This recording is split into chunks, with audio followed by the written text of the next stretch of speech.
অকারণে রেফার রুখতে বারবার কড়া বার্তা দিয়েছে সরকার, কড়া পদক্ষেপের হুঁশিয়ারিও দেওয়া হয়েছে। কিন্তু স্বাস্থ্য দপ্তর সূত্রে খবর, কলকাতা সহ রাজ্যের বেশ কয়েকটি হাসপাতালে ঠিকভাবে মানা হচ্ছে না সেই রেফারেল পদ্ধতি। এবার তাই রাজ্যের সরকারি হাসপাতালগুলির কর্তৃপক্ষের সঙ্গে বৈঠক করে কড়া হুঁশিয়ারি দেওয়া হলো স্বাস্থ্য ভবন থেকে। দেশজুড়ে মোট 200 বন্দে ভারত স্লিপার ট্রেন চালানোর পরিকল্পনা করেছে ভারতীয় রেল। মাঝারি পাল্লা দূরত্বের জন্য এই স্লিপার চালাবে রেল। এদিকে সেই লক্ষ্যে আপাতত 10টি স্লিপার ট্রেন তৈরি হচ্ছে। এর মধ্যে কয়েকটি তৈরি হয়ে গিয়েছে, সেগুলি ট্রায়ালের জন্য নামানো হবে। এদিকে দিল্লি, মুম্বাই, দক্ষিণ ভারত সহ একাধিক লাইনে হাওড়া শিয়ালদা থেকে বন্দে ভারত স্লিপার ট্রেন ছুটবে। এবার মুখ্যমন্ত্রীর অধীনে হিডকো। পুরো নগরায়ণ মন্ত্রী ফিরহাদ হাকিম ছিলেন হিডকোর চেয়ারম্যান। এবার হিডকোর কাজ সরাসরি দেখবেন মুখ্যমন্ত্রীর অধীনে থাকা বিভাগ। কেমন ছিল মমতা বন্দ্যোপাধ্যায়ের জীবন, তার আন্দোলন দলের কর্মীদের কাছে এবার তুলে ধরার উদ্যোগ নিল তৃণমূল কংগ্রেস নেতৃত্ব। বৃহস্পতিবার শুরু হলো নয়া কর্মসূচি। মহিলা তৃণমূল কংগ্রেসের প্রধান চন্দ্রিমা ভট্টাচার্য বলেন, কিভাবে লড়েছিলেন মমতা বন্দ্যোপাধ্যায়, কিভাবে দলকে এগিয়ে নিয়ে গেছেন, তার কি ভাবনা, এসবই দলের কর্মীদের কাছে তুলে ধরা এই কর্মসূচির লক্ষ্য। নাম দীক্ষা। ভরা শীতেও ভয় ধরাচ্ছে ডেঙ্গু। ঘরে ঘরে বাড়ছে মশাবাহিত রোগের প্রকোপ। স্বাস্থ্য দপ্তর সূত্রে খবর, ডিসেম্বরের তৃতীয় সপ্তাহের মধ্যে রাজ্যে মোট ডেঙ্গু আক্রান্তের সংখ্যা 31,000 পেরিয়ে গেছে, যা নিয়ে কপালে চিন্তার ভাঁজ পড়েছে চিকিৎসক থেকে স্বাস্থ্য আধিকারিকদের।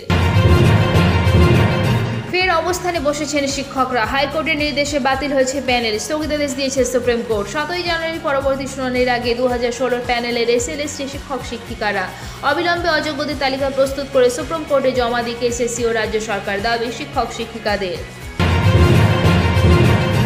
11ই জানুয়ারি যুবভারতীতে আইএসএল এর ডার্বি ঘিরে জটিলতা। গঙ্গাসাগর মেলার কারণে 11ই জানুয়ারি যুবভারতীতে পর্যাপ্ত নিরাপত্তা দেওয়া যাবে না, বিধাননগর পুলিশ কমিশনার সূত্রে খবর। আয়োজক মোহনবাগানকে এই মর্মে চিঠি বিধাননগর পুলিশ কমিশনারেটের। রাজ্যের প্রাথমিক শিক্ষা এবার বড়সড় রদবদল। আগামী বছর থেকে চালু হচ্ছে ক্রেডিট ভিত্তিক সেমিস্টার সিস্টেম, জানিয়ে দিলেন প্রাথমিক শিক্ষা পর্ষদের সভাপতি গৌতম পাল। বললেন, এই প্রস্তাবে অনুমোদন দিয়েছেন মুখ্যমন্ত্রী ও শিক্ষামন্ত্রী। বছরে এক নয়, পরীক্ষা হবে দুবার।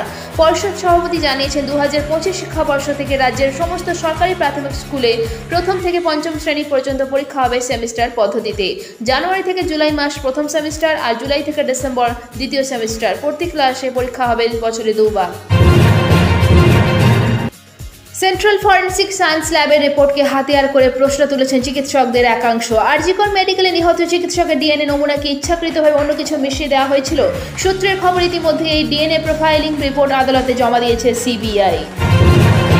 আজকের আবহাওয়ার পূর্বাভাস। আবহাওয়া দপ্তর জানিয়েছে, আগামী 2 দিনে গাঙ্গেয় পশ্চিমবঙ্গের জেলাগুলিতে সর্বনিম্ন তাপমাত্রা 2 থেকে 3 ডিগ্রি করে কমবে। তারপরে 2 দিনে 2 থেকে 3 ডিগ্রি করে বাড়তে পারে। তারপরে আবার ভারত পতনের সম্ভাবনা রয়েছে। আগামী 2 দিনে উত্তরবঙ্গের জেলাগুলিতে তাপমাত্রা খুব একটা হেরফের হবে না। তারপরে 1 থেকে 2 দিন পরে 2 থেকে 3 ডিগ্রি করে তাপমাত্রা বাড়তে পারে। এরপরে তাপমাত্রা আবারও কমবে।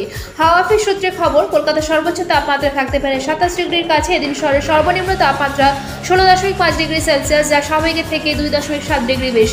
শহরে বাতাসে আপেক্ষিক আর্দ্রতার পরিমাণ সর্বাধিক 93% এবং ন্যূনতম 43%।